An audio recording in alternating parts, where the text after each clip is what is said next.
Hello there, everybody. Good morning, and welcome all here to the Prog Monster. My name is Murph. I am the host of this show. So, we're here to do an episode from the series we are running for the month of July, which is it's not really but 31 bands that have related or connected other bands. So, the band we're going to do today, if you've been following the series, you know I pick a band and then all the bands that are connected to it in some way. Try not to pick too obscure bands or artists that only play a little bit in the band. But today we're going to be going with Black Sabbath. Yep, this is the Sabotage album. Kind of weird, but still a pretty decent album. Maybe their last really heavy album with the Aussie era.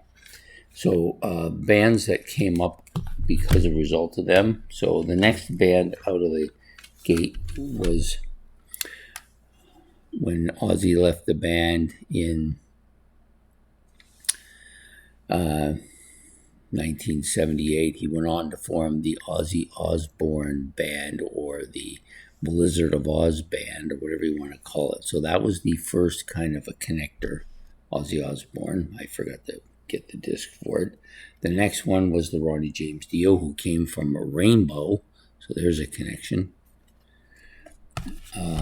You've got, and then when Dio left, Dio came from Rainbow, and then Dio, when he left the band, formed his own band called Dio, and took Vinny Appice with him, who was also playing with Black Sabbath at that time.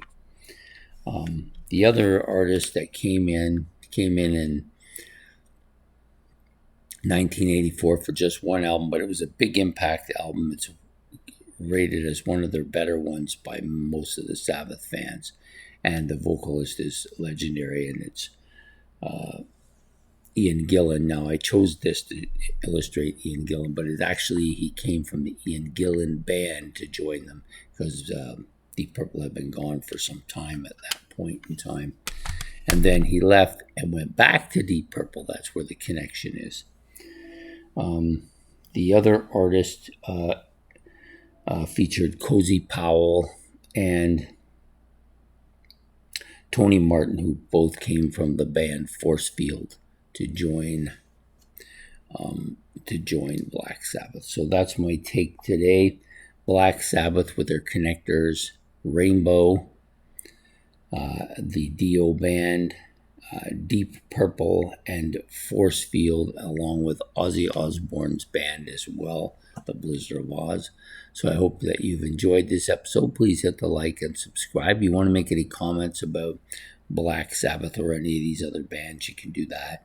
Or if you want to talk about the artist involved, you can do that. Or you can just pick your own band and show me some connectors there. There's a few people doing that now. Anyways, take care. Have yourself a good evening, and goodbye here from the Prog Monster.